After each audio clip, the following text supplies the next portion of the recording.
ba? Di ba, no? Kasi pag mamaya, tawagin ka. Tapos minsan yung pala magsasayawan. Di, ang hirap. Ang hirap kaya nun, di ba? Yung hindi ka naman dati talaga sumasayaw, hindi ka naman nagpupuri sa Panginoon, bigla kang mapapasunod ka. Kahapon, meron pong tatlo yata. Tatlo. Na talaga, para ako nung una akong umattend, ang tigas ng katawan. Magano lang sila ka. Hirap talaga. Sa totoo, pag hindi mo nakasanayan, mahirap. Pero pag nasanay ka na, because practice makes you perfect. When you practice prayer, every day you pray, and then magiging habit mo na eh. And after habit, it will become a way of life. Mas mo ka mo mag-chismis sa umaga, sa tanghali, sa hapon. Masasanay ka mag-chismis. Amen? So ang chismis sa'yo, nagiging way of life mo na. Parang hindi ka na matahimik pag hindi ka mag-chess. Amen? So, meaning, napaka-importante pala yung nagpa-practice ka. Amen? Amen. Sige nga, mag-practice tayo. Magdasal tayo. Amen? Sa ngala ng Ama, ng Anak at ng Diyos sa Espiritu Santo. Hail Mary, Full of grace, the Lord is with you. Blessed are you among women, blessed is the fruit of thy womb, Jesus.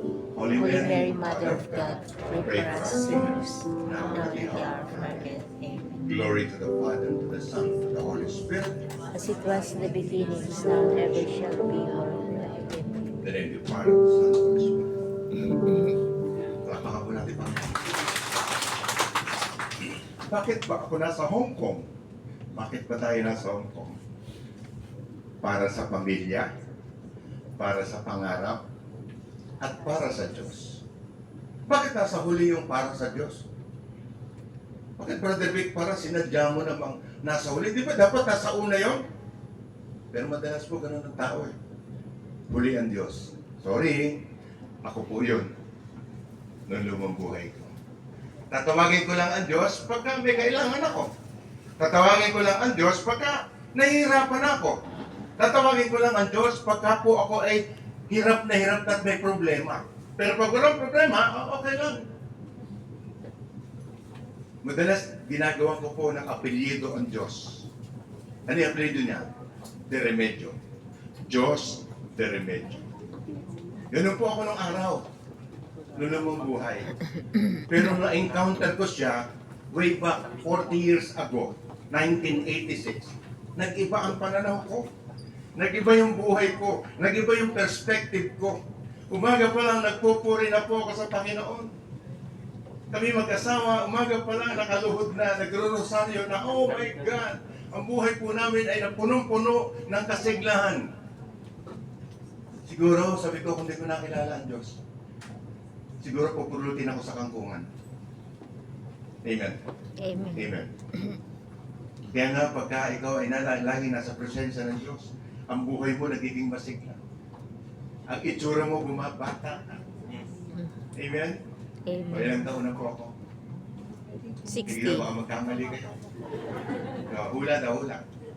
Ilang taon na 70. ako? Ikaw? Ha? Ilan? Ano ka mo? 50s to. 40s. Wow. 40 daw, 40. 14. Wow. Saka pa! Gahapon niya sabi niya, you are like 50. Ah! Tuwa naman ako. 66 lang po, sobrang. Ayun na yung tingnan mo, wala nang buhok ko. Bata pa kasi wala pang buhok. Sisigla ang buhay mo eh. Tapos ang atmosphere sa bahay, punong-puno ng pagpupuri. Ang mga anak mo, kasi pattern ka eh. Kung nanay ka, pattern ka ng anak mo eh. Kung tatay ka, pattern ka ng anak mo. Gaya-gaya lang eh. Modelo ka eh, modern ka. Ikaw yung status ng mga anak mo. Kaya magugulat ka. Pag ang anak mo maldita, ang nanay ay, sa kayo may sabi niya, hindi ako. Amen? Kasi kung ano yung narinig nila palagi, araw-araw, kung ang mag-asawa lagi nag-aaway, mga anak mo, hirap na hirap ang kalooban. Napaka-importante po ng pamilya. Sabi ng Panginoon, sabi po sa salita ng Diyos, Proverbs 16, verse 3, commit your word to the Lord and your plan will be established. Establish ang ating Panginoon. Amen. Bakit po? Kasi makapangyarihan ng Diyos. Yes. Kasi lahat ng ginagawa mo, lahat ng nilalasa po rito sa buhay ay galing sa Diyos. Sige daw, huminga ka. O sige daw, huwag kang huminga. Di lang, di ba? Ang hininga mo galing sa Diyos. Yung paghakbang mo sa umaga, yung pagbangon mo sa umaga, yung nakakabilad ka pa sa umaga, yung nakakapagsalita ka pa sa umaga, galing sa Diyos. Kaya dapat lagi tayo nagpupuri sa Panginoon. Yes. What if isang umaga bigla na lang hindi nag-function yung bibig mo? What if hindi nag-function yung mata mo? What if pagising mo hindi kumilos yung kamay mo? Doon mo lang maalala ang Diyos. O Diyos ko. He is above all. Alam niyo po ba yun na ang Diyos ay siya lahat? Wala tayo kung wala ang Diyos. Yes. If God, wala po, we are nothing.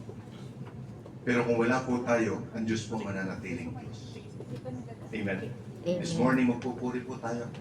Samahan niyo po ako. Kung alam mo itong awitin na ito, kapatid ko, sabay-sabay tayo mag-aawit. Sabay-sabay tayo mag-aawit. May lyrics na ba, Brother Franz? Wala. Siguro kung kabisado mo ito. Ang title is Above All. First time.